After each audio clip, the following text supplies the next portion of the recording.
Today on Investigate TV Plus, families separated by what parents claim is a flawed system. I was shocked, and then I just started crying. I didn't know what to do. I was really shocked. We meet the mom who fought back with lab tests of her own and explore how parents say unreliable testing kept their families apart for years. Plus, a restaurant says artificial intelligence created confusion after serving up bad information. You buy a small pizza, you get the second pizza for $4. We've never offered that special. We examine what happened and reveal strategies for you to separate facts from fakes. Then, to even be a twin has been such a special gift. two sisters share another life-changing milestone. And then 3 days later, she's pregnant too. The story behind twins who became moms on the same day. In-depth stories that inform and inspire. You're watching Investigate TV Plus.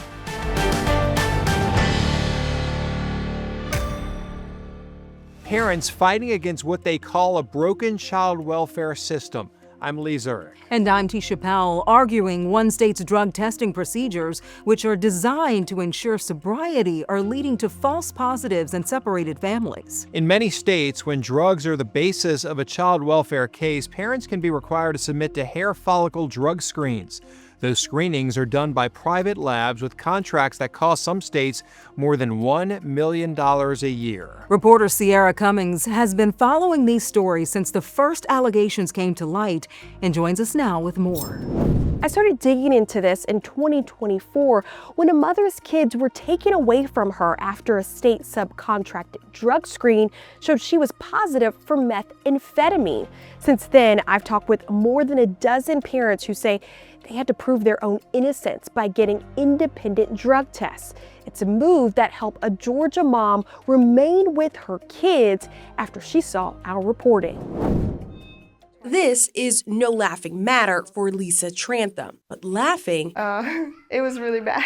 is how she gets through telling the story, one where she's accused of being on drugs. It started in 2024 when Elisa's 7-year-old daughter had severe bladder troubles. She had gastric issues. I had been through 3 specialists. Each one of them had the same treatment that was not working, and she was getting worse. These x-rays show the problem. This area of her abdomen should be empty. Instead, a huge blockage. It was like the size of a baby's head. There's no way it was coming out. It led to irregular and uncontrollable bowel movements. She had soiling. So I was like, I'm not risking the bullying. I'm not risking other kids finding out. Elisa kept her daughter home, telling a school official they're stopping the medicine as well. That's when staff reported Elisa to the Georgia Division of Family and Children's Services. Defects, she alleges. Stopping that treatment was to actually figure out one that would really solve your daughter's problem. Yes. But instead, you end up having more problems from the state. Yes, and every time I tried that treatment, she was in pain, she was crying. She still wouldn't even use the bathroom for days and days. Elisa understands why she was reported to child welfare because school workers are among Georgia's mandated reporters, employees and officials legally required to report suspected abuse or neglect. Elisa would know, a mandated reporter herself as a local paramedic. I've always been the caller. I've never been the one called on, I do work with a lot of behavioral health transports as far as suicidal, detoxing from substance abuse. Get a lot of children in this system as well. So when defects workers came over to inspect the house and collected hair samples from Elisa's head for a hair follicle drug screen, So I don't do much in the back. the trained paramedic was not surprised, but the results left her stunned. Positive for multiple drugs, including methamphetamine. I was shocked, and then I just started crying. I didn't know what to do. I was really shocked. A veteran paramedic celebrated and awarded for saving lives, now threatened by accusations of endangering the lives of her children. In fact, a defects worker wrote in case notes, there's a safety threat with concerns of substance abuse, saying Elisa must have 24/7 supervision when around her 2 minor children, adding Elisa must comply with 2 weekly random drug screens. Do you use drugs? No, no. I don't smoke, I don't drink, and I definitely don't use drugs. But she is on these doctor-prescribed heart rate and ADHD medications. Trying to get to the bottom of the alleged false positive, she went digging. The only reason why I knew is because I saw your other stories. And I was like, oh no. Our investigation found a troubled pattern of some labs subcontracted to do DFACS drug screens. Lawsuits, internal reviews, and complaints outline an unreliable system, the way some tests are performed, failing to distinguish between illicit drugs and legal medicine, and which drug concentration levels determine a true positive result. After our reporting, Georgia DFACS said it was beginning the process of an audit. Since then, it remains unclear if that's happened. However, we obtained this memo the agency sent to its drug screen providers. All providers must immediately review whether current lab partners are certified by SAMHSA, the Federal Substance Abuse and Mental Health Services Administration, or that they meet SAMHSA standards, including cutoff levels at initial testing and confirmation testing, meaning labs should do at least 2 tests to verify a positive, but also use certain calculations that measure how much of a drug is present in a sample, which in turn further confirms if there's actual illicit drug use. As for Elisa, she saw an expert toxicologist to review her case. His report validated her alleged false positives from DFACS labs were due to her medication. To cover all bases, at the advice of our other stories, she even began getting independent drug tests done too. And thank God for those articles, because immediately I was like, I'm gonna go get my own test every time they test me. The independent results, negative. DFACS officially telling the mom July 3rd they've closed the case against her. I don't talk about it. I just pretend like it never happened so that they can forget, And hopefully this will never happen again. Over the course of this 7 months of investigation, Elisa's adult daughter took care of those 2 minor children, so the kids were never placed into foster care. We reached out to DFACS multiple times for comment on this story. A spokesperson told us they do not comment on pending cases. In Atlanta, I'm Sierra Cumming. There are still families stuck in the system, like a mom who lost her children after giving birth in 2020. Per standard process after labor and delivery, the hospital drug screened Rachel Fuller and her newborn. They tested positive for methamphetamine. Georgia's Division of Family and Children's Services, or DFACS, took custody of Rachel's daughter and later her son. To get her kids back, she agreed to random drug screens, thinking the mandated test would prove her innocence. Instead, DFACS records said the results repeatedly showed she was positive for meth. She didn't understand why until recently. I have very severe asthma, to the point where I've been intubated and all kinds of stuff. Rachel uses multiple inhalers, including this one, the over-the-counter nasal decongestant inhaler levamethamphetamine. Just as the name implies, the active ingredient, methamphetamine. And it's why Rachel believes her drug screens kept coming back positive. I love my kids more than anything. And it's not, I've never stopped fighting. And I'm never gonna stop fighting. I want my children back. Rachel says once she learned about the inhaler, she did her best to not use it or try different ones. Ultimately, the alternatives did not work long term. With her parental rights terminated, her attorneys are appealing to the state's Supreme Court. While DFACS doesn't comment on specific cases, the agency told us it started the process to conduct an internal review, adding based on the review, it will make changes if necessary. Still ahead, meet the pilots who take to the skies without ever leaving the ground. Travel all over the world. I've been on every continent doing this at 7 different world championships and international events. We explore a hobby where the sky's the limit. But first, artificial intelligence cooks up false promises for one restaurant. And we're like, what are you talking about? We'll show you how to read those AI-generated search results so you won't wind up in the same digital mix-up. You can watch Investigate TV Plus anytime online. Just subscribe to our YouTube channel at Investigate TV. You can catch stories and full episodes.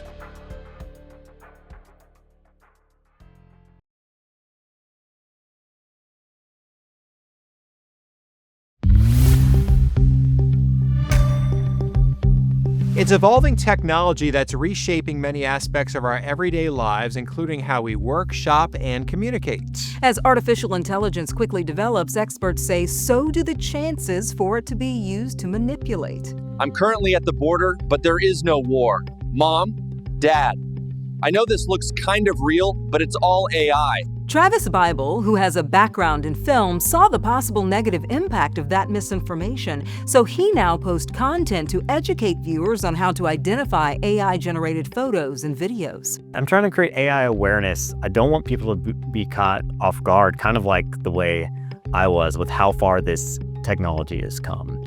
Like, it's not coming, it's here. When Google announced in 2024 that it would expand with AI, it wanted to, quote, let Google do the searching for you. However, since then, a Missouri restaurant learned the hard way it's not always helpful. When customers showed up demanding specials the restaurant didn't offer, they learned it wasn't a menu misprint, but bogus AI search results. Reporter Nathan Vickers shows us how the confusion left the restaurant scrambling to set the record straight. In any good restaurant, Alrighty, you guys can go ahead and follow me. good old-fashioned customer service is an important ingredient. There you guys go. Your server will be right with you. Part of the special sauce for Eva Gannon and her family at Stefanina's in Wentzville. It's been in my family for 25 years now. That's why they've been concerned with a series of calls and comments from customers looking for deals And we're like, what are you talking about? that Google's AI overview serves up for their restaurant. You buy a small pizza, you get the second pizza for $4. We've never offered that special. Offers that simply don't exist. It also tells you that we offer a large for the price of a small pizza.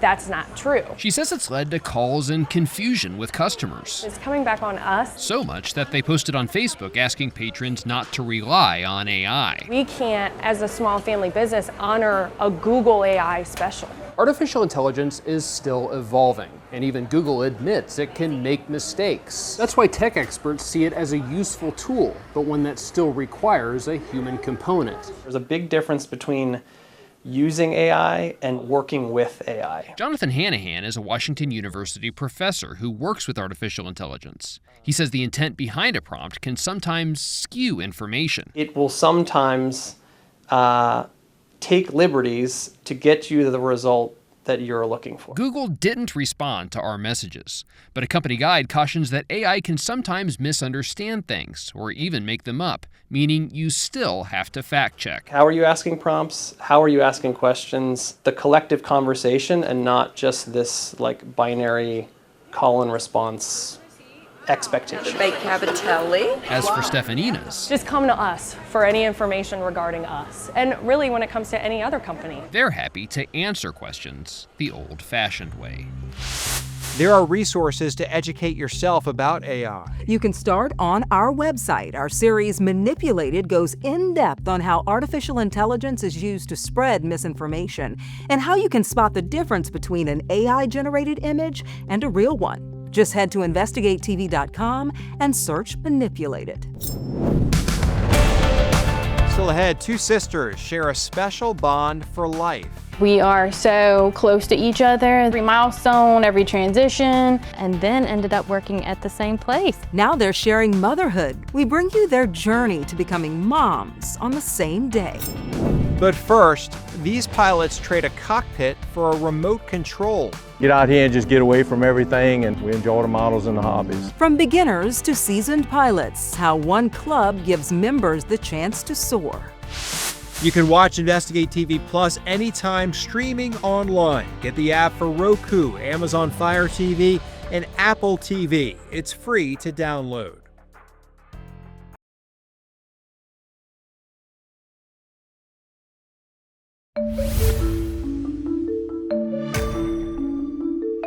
Whether it's tinkering with cars, arts and crafts, or playing a sport, a 2025 survey reveals roughly 90% of U.S. adults have some sort of hobby. I'm guessing you have a long list, right? A long list. Yes. I like shopping. I like organizing. Shopping's a hobby? It is. It is? I'm sure your wife enjoys it as well. She does like it. So do my girls. What else? Yes. Anything else?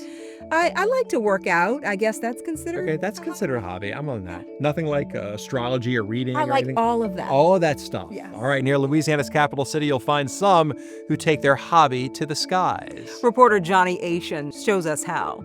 You won't find this airstrip on any aeronautical chart or FAA sectional. There's no control tower. There are no runway lights. In fact, even if you know where it is, you'd have trouble finding it the first time. Dude, is that it? Just to the west of Baton Rouge, off Highway 190 near Irwinville, is a small gravel road that winds its way through crops of soybean to an open field, the grass runway, the air park. The land is owned by the Kishner family, and they graciously lease us this property for the flying club. And we take care of the property. We manicure it. We keep it in top condition out here. Like I said, this is a private club. We have events here yearly, and actually we coordinate with other clubs, and we go to their events. They come to our events. So you have to have a good communication on the runway. If you're going to land or take off, you have to let everybody know what you're doing. If you haven't figured out by now, this is the Baton Rouge RC Club, where RC stands for Remote Control. And this club's been here about almost 40 years. So we have a good time out here. It's great. Good. Get out here and just get away from everything, and we enjoy the model. We enjoy the models and the hobbies. So there's serious people in the hobby. There's people that build. There's people just come out here to fly for fun. There's every different aspect of the hobby that you would like to do. Some are just builders. They like to build. And many are actual pilots, like David Holmes, the former chief pilot for the state of Louisiana. I would say Governor Edwards was the most funnest governor to fly. And Brian Hebert, who founded CK Aero, a company based right here in Louisiana that designs and builds high-end competition planes. Travel all over the world. I've been on every continent doing this at 7 different world championships and international events. So we're going to do a little training with Johnny today. After a detailed pre-flight conversation, they even put a remote control device in my hands. Just fly straight. Throttle's on the left, but that's good. You're good where you at. And that's it, you're flying. The Baton Rouge RC Club is part of the Academy of Model Aeronautics, the world's largest organization for model plane enthusiasts. According to its website, it boasts nearly 200,000 members. Still ahead. So my water broke around 3 in the morning on June 17th. Twin sisters who came into the world together grow their own families on the same day. As soon as I met Adeline, I walked myself straight over to triage and said, hey, I need to be checked in. I think I'm in labor.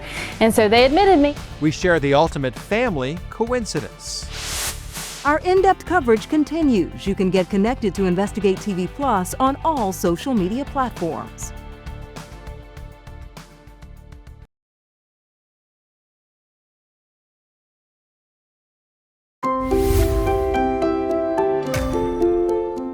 For many people, being a twin is like having a built-in bestie for life as they share birthdays, graduations, and other milestones. Two sisters in North Carolina share much more than most twins after their first babies were born on the same day. Photojournalist Greg Simpson introduces us to the pair passing on their lifelong bond. We've grown up in Kannapolis our whole life. It's always been super fun having just a best friend your whole life to go through all the things with. Literally like built-in best friends.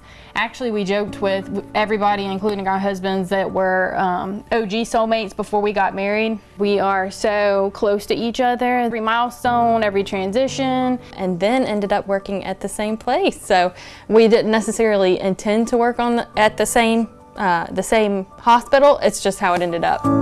She got married a year before me, and then I met Nick shortly after she got married. And then we got engaged really quickly and then married fast and decided we wanted to start a family sooner than later. I had thought that Nick and I would be the person to start our family before, because I think Anna and Daniel were waiting a little bit.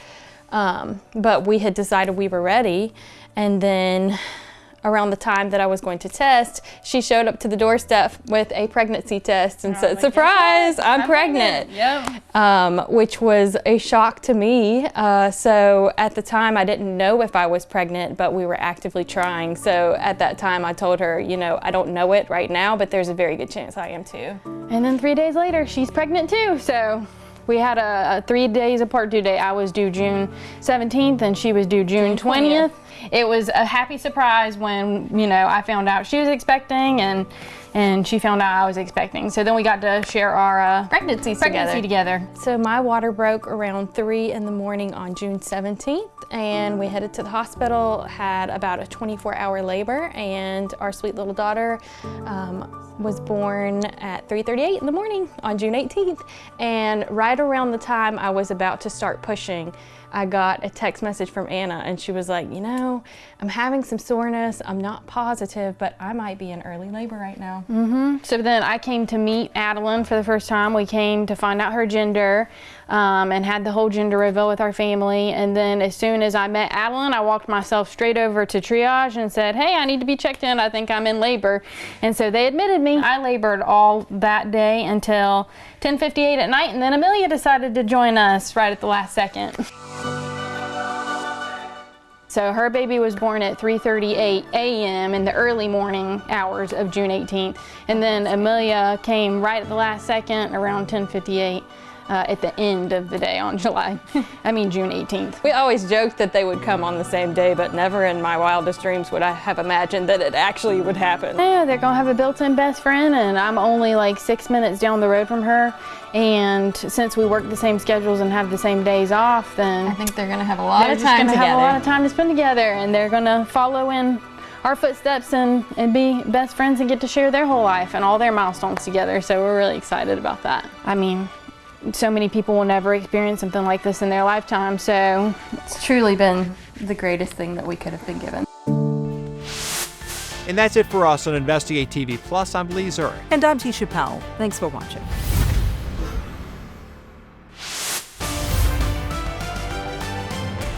On the next Investigate TV Plus, I remember seeing the tip of the guardrail come through, and I saw the airbags go off. They're designed to protect you, but experts say some metal rails lining our country's roads can be deadly. It speared the front seat through the window and took him with it. We examine why some guardrails across the country fail to meet safety standards and one family's warning for drivers.